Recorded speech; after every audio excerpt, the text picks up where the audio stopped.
Good morning friends, स्वागत है आपका टुडे करंट अफेयर क्लासेस में।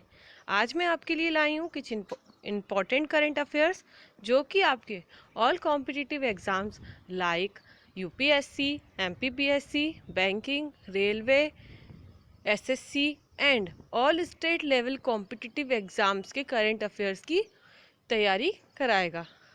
तो इसी के साथ गाइस डिस्कस करते हैं आज का करंट अफेयर्स।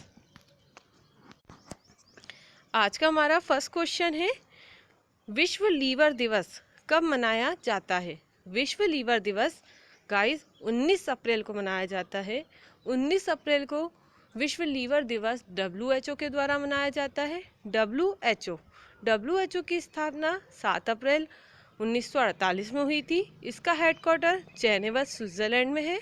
महानिदेशक है टेड्रोस अदानो और 2020 की इस बार की ईयर थीम इसकी रही है सपोर्ट नर्सेस एंड मिडवाइफ्स। तो ये कुछ इम्पोर्टेंट बारे में। सेकंड क्वेश्चन, यूपी गवर्नमेंट ने जियोटेक कम्युनिटी किचन के लिए किसके साथ साझेदारी की है? यूपी गवर्नमेंट ने जियोटेक कम्युनिटी किचन के लिए किसके साथ साझेदारी करी है? ये की है गूगल के साथ। एक्चुअली यूपी गवर्नमेंट ने एक ऐसे किचन का निर्माण करने की बात कही है गूगल के साथ जो हर तरीके से फूड को अवेलेबल कराए और जिसमें प्रिजर्वेशन और चीज़ों का ध्यान रखा जाए, साथ ही कोविड-19 के बचाव के लिए हेल्दी पौष्टिक खाना फॉर जियोटेक कम्युनिटी, मतलब जहां बुक कर दिया जाए वहां पर पहुंचाया जाए, इसके लिए। तो गूगल की स्थापना 1998 में हुई थी। इसका हेडक्वार्टर कैलिफोर्निया USA में है। संस्थापक हैं लैरी पेज एंड सर्गी ब्रिन, ये इसके संस्थापक थे, इन्होंने इसका निर्माण किया था। और वर्तमान में CEO की बात की जाए तो वो है सुंदर पिचई, एक भारतीय मूल के व्यक्ति हैं। ये कुछ गूगल के बारे में इम्पॉर्टेंट फैक्ट। गाइज, आपको गूगल का बहुत कुछ डाटा पता होना चाहिए क्योंकि अक्सर कॉम्पिटिटिव एग्ज़ाम पे गूगल में से क्वेश्चन बनते ही हैं। तो गूगल ने हाल ही में एक और चीज़ डेवलप की थी, वह थी ब्रेल की बोर्ड लॉन्च किया था। ब्रेल शब्द किससे रिलेटेड है? ब्रेल शब्द है जो व्यक्ति दृष्टिबाधित यानी ब्लाइंड होते हैं उनके लिए ब्रेल कीबोर्ड लॉन्च किया था गूगल ने इसका नाम रखा था टॉकबैक। क्या नाम रखा था? टॉकबैक। और ब्रेल डे कब मनाया जाता है? तो याद रखिएगा कि ब्रेल डे 4 जनवरी को मनाया जाता है। तो ये पूरे कनेक्टेड क्वेश्चंस है ब्रेल लिपि से रिलेटेड। तो ये आप याद रखिएगा कि गूगल ने इसका एक कीबोर्ड भी लॉन्च किया है फॉर ब्रेल। थर्ड क्वेश्चन है गाइस, कोविड-19 रोगियों के लिए एयर ACP यानी एयर एविकेशन पॉन्ड तैयार किया है। तो याद रखना, एविकेशन ये किसने तैयार किया है? ये भारतीय नौसेना द्वारा तैयार किया है। एक्चुअली बात करते हैं कि ये है क्या। कोविड-19 रोगियों के लिए एयर एविक्यूएशन एक पॉन्ड है जिसे तैयार किया गया है। ये एक तरीके का एल्यूमिनियम नाइट्रेट लवण प्लस फास्फोरस 3 चीज़ों से डेवलप्ड है। ये इससे बना है। इसकी लागत लगभग 50,000 आई है और इसका भार हमें याद होना चाहिए 32 kg यानी 32 किलोग्राम इसका भार है। ये एक पॉन्ड है जिसको विकसित किया है कोविड-19 रोगियों के लिए। ये किया है भारतीय नौसेना ने। तो नौसेना के बारे में डिस्कस कर लेते हैं। इसकी स्थापना 1612 में हुई थी। हेडक्वार्टर नई दिल्ली में है।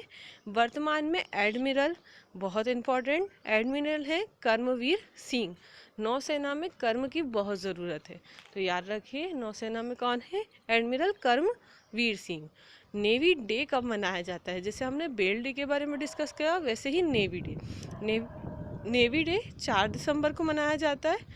और एक और इम्पॉर्टेंट फैक्ट ये है नेवी के बारे में, इंडियन नेवी के बारे में, कि हाल ही में उसने ब्रह्मोस मिसाइल का जो DRDO द्वारा विकसित का सफल परीक्षण भी किया था। तो याद रखिए, ब्रह्मोस मिसाइल का सफल परीक्षण जो DRDO द्वारा निर्मित है उसका किसने किया है? नेवी ने किया है।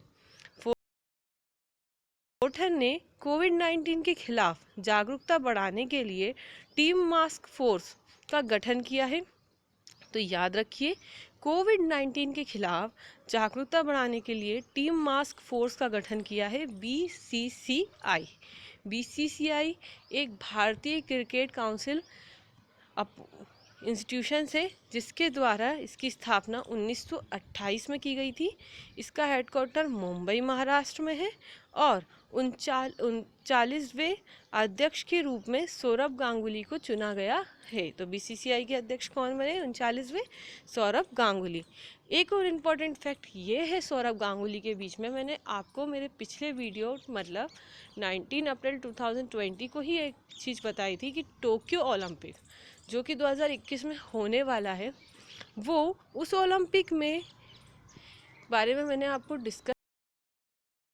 और इम्पॉर्टेंट फैक्ट ये है कि टोक्यो ओलंपिक के गुडविल एम्बेसडर भी कौन बने हैं? तो याद रखिएगा, सौरभ गांगुली को बनाया गया है।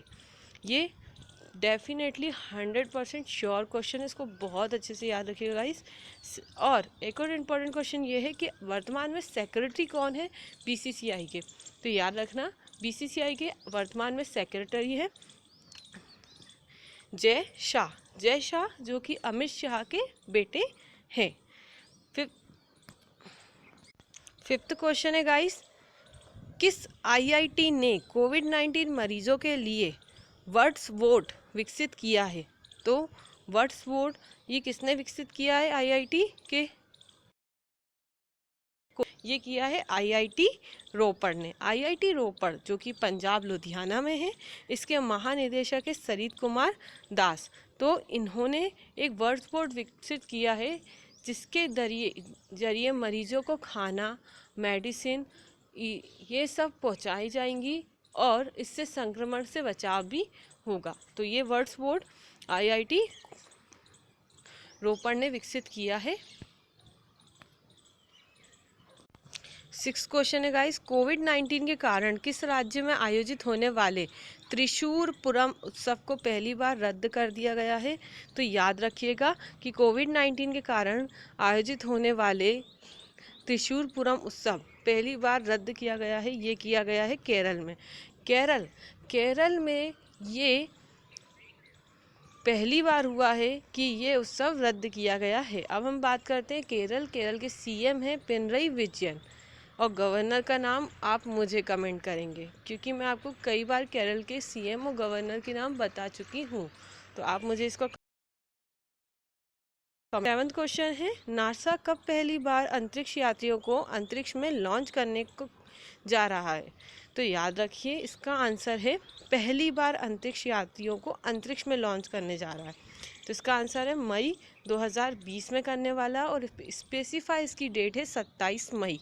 इसकी डेट क्लियर कर दी गई है, 27 मई 2020 को पहली बार अंतरिक्ष यात्रियों को अंतरिक्ष में लॉन्च करेगा।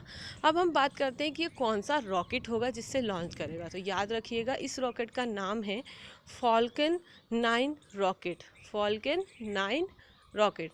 फॉल्कन एक तरीके का एवेंजर्स अगर आपने देखी हो तो एवेंजर्स में एक फॉल्कन एक व्यक्ति का पात्र था जो कि एज अ हवा में स्विम करता था। ठीक है, तो याद रखना इससे भी फॉल्कन 9। उसके बाद नासा की स्थापना कब हुई थी? नासा अमेरिका की स्पेस एजेंसी है जिसका full national aeronautic space administration. इसकी स्थापना 29 जुलाई 1998 में हुई थी। हेडक्वार्टर है वॉशिंगटन DC। तो ये कुछ इम्पोर्टेंट फैक्ट नासा के बारे में। अब आता है 8th क्वेश्चन। 8th क्वेश्चन है, संयुक्त राष्ट्र चीनी भाषा दिवस कब मनाया जाता है? तो याद रखिएगा कि संयुक्त राष्ट्र चीनी भाषा दिवस 20 अप्रैल को मनाया जाता है। एक्चुअली ये डे है क्या? ये है कि संयुक्त राष्ट्र में चीनी बहुत ही फेमस लैंग्वेज है जो 3rd लैंग्वेज पे बोले जाती है और चीनी भाषा का स्टार्टअप कैसे हुआ? तो चीनी भाषा के कुछ जो फॉन्ट है उनको डिज़ाइन किया था, अक्षरों को डिज़ाइन किया था कांगजी ने। तो उन्हीं के एज अ बर्थडे को हम 20 अप्रैल को संयुक्त राष्ट्र चीनी भाषा दिवस के रूप में मनाते हैं। 9th क्वेश्चन है, हाल ही में अलग तरह का कोरोना वायरस किस जानवर में पाया गया है? तो याद रखिए फैल रहा है वह तो है ही, साथ में एक और नया कोरोना वायरस का लक्षण चमगादड़ों के अंदर देखा गया है, जिसे नाम दिया गया बैट कोव। बैट कोव क्यों दिया गया है? क्योंकि हम चमगादड़ को बैट बोलते, तो याद रखिएगा बैट कोव इसको नाम दिया है कोविड के लिए, तो बैट कोव। और ये अभी हाल ही में कहाँ कहाँ देखा गया है? तो इसके कुछ सिम्टम्स केरल, हिमाचल प्रदेश, पांडिचेरी और तमिलनाडु, ये 4 राज्यों में इसके सिम्टम्स देखे गए हैं। 10th क्वेश्चन है गाइस, हाल ही में किस देश ने third party fact check system शुरू किया है? Actually third party fact system शुरू किया है बांग्लादेश ने। बांग्लादेश जो कि हमारे भारत से लगा हुआ देश है, एज अ स्थलीय देश है। इसकी कैपिटल है ढाका और इसकी मुद्रा है टका। तो याद रखिएगा कैपिटल ढाका और मुद्रा है टका। तथा इसके राष्ट्रपति हैं अब्दुल हामिद, प्रधानमंत्री है शेख हसीना। तो ये कुछ बांग्लादेश के बारे में इम्पोर्टेंट फैक्ट। अब बांग्लादेश की बात होती है तो बांग्लादेश का एज अ इंडिया के साथ क्या कनेक्शन है, बहुत इम्पोर्टेंट। तो याद रखिए कि इंडिया और बांग्लादेश का एक संयुक्त जॉइंट मिलिट्री अभ्यास है, उसका नाम क्या है, जो हाल ही में बहुत चर्चा का विषय है और ये एग्ज़ाम्स में हमेशा देशों के अभ्यास और उनके समझौतों के नाम आते ही रहते हैं। तो ये याद रखिएगा, इसका नाम है संप्रीति। संप्रीति इंडिया और बांग्लादेश का अभ्यास है, ये एक जॉइंट मिलिट्री अभ्यास है। और ये कहाँ हुआ है? तो ये हाल ही में इंडिया में हुआ था, मेघालय में। तो ये कुछ इंपॉर्टेंट फैक्ट याद रखिएगा। 11th क्वेश्चन है, जीन ड्रिथ एक्चुअली है कौन? तो जीन ड्रिथ ये एक फिल्म निर्माता हैं, एनिमेटेड फिल्मों के निर्माता हैं, बहुत फेमस फिल्म निर्माता रहे हैं।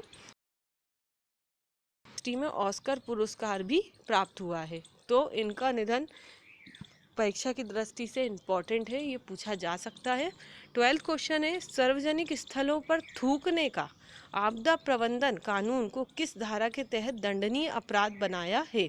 तो याद रखिएगा गाइस, थूकने को आपदा प्रबंधन के किस धारा के तहत? एक्चुअली क्या है, कोविड-19 जो कि बहुत तेज़ी से स्प्रेड हो रहा है, फैल रहा है, इसलिए पहले क्या हुआ कि यूपी में सरकार ने पान तंबाकू बैन कर दिया, क्योंकि लोग खाते थे, थूकते थे, तो उससे इसके सिम्टम फैलते थे।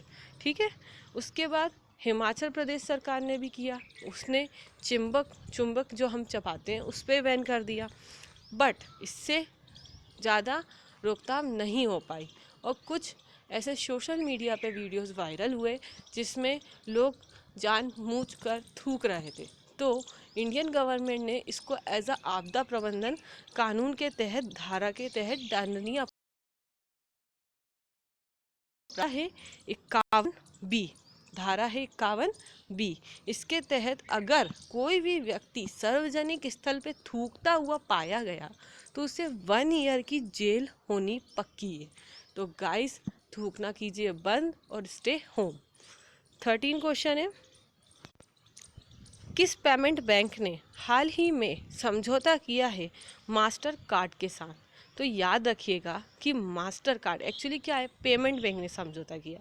पेमेंट बैंक जो कि पेमेंट लेन देन के लिए एज अ ट्रांसफ़र मनी के लिए हम यूज़ करते हैं, तो इसने मास्टर कार्ड के साथ समझौता किया। अब मास्टर कार्ड पेमेंट बैंक ने मास्टर कार्ड के साथ किया है, तो पेमेंट बैंक की बात करते हैं। पेमेंट बैंक कौन सा ऐसा? तो याद रखिएगा पेटीएम पेमेंट बैंक, जो कि हम सबसे ज़्यादा यूज़ करते हैं, जैसे गूगल पे, भीम पे, पेटीएम, ये हम सबसे ज़्यादा यूज़ करते हैं। तो इसने मास्टर कार्ड के साथ समझौता किया है। अब इसकी स्थापना कब हुई थी? इसकी स्थापना इसके सीईओ कौन है?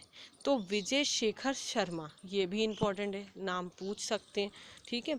और इसका हेडक्वार्टर कहाँ है? तो इसका हेडक्वार्टर है नोएडा में, तो याद रखिएगा ये इम्पोर्टेंट फैक्ट। अब एक और इम्पोर्टेंट फैक्ट क्या है कि पेरेंट कंपनी नेम क्या है? तो पेटीएम का पेरेंट कंपनी नेम है 197 कम्युनिकेशन, ये भी एक इम्पॉर्टेंट फैक्ट है, इसे अच्छे से याद रखिएगा। अब बात करते हैं हमारे क्विज़ की। एक्चुअली मैंने आपको 20 अप्रैल 2020 को एक क्विज़ किया था कि ये बताइए हाल ही में लॉकडाउन के वजह से हमारे देश में कोविड-19 पर कितने प्रतिशत कमी देखी गई है, ठीक है। तो ये कमी किसके वजह से आई थी? लॉकडाउन की वजह से। बट ये आई कितनी है? तो कम से कम 40% केसेस रुक गए हैं कोविड-19 के दौरान, लॉकडाउन। ये गाइस, अगर हम घर में रहेंगे तो कितना सिक्योर एंड स्टे फील हमारे लिए बेटर रहेगा, क्योंकि हम इसे बहुत तेज़ी से स्प्रेड होने से रोक सकते हैं। तो please follow lockdown and stay home. तो इसका आंसर था 40%। अब हम बात करते हैं आज के क्विज़ की। आज का क्विज़ यानी 21 अप्रैल 2020 का। तो याद रखिए कि नासा के द्वारा हाल ही में पृथ्वी के आकार के एक्सोप्लैनेट का नाम क्या है?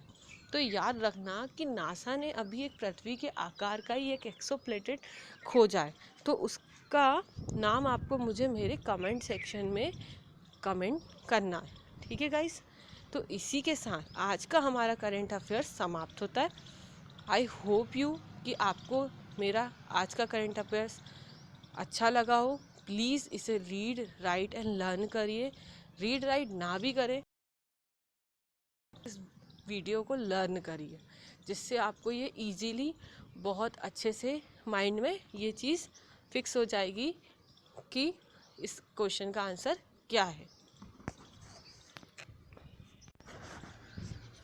तो बात करते हैं आज के थोड़े इम्पोर्टेंट फैक्ट की।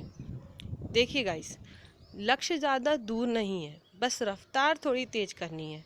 आज खामोशी से पढ़कर कल अपनी सफलता की कहानी लिखनी है। तो एक कदम सफलता की ओर।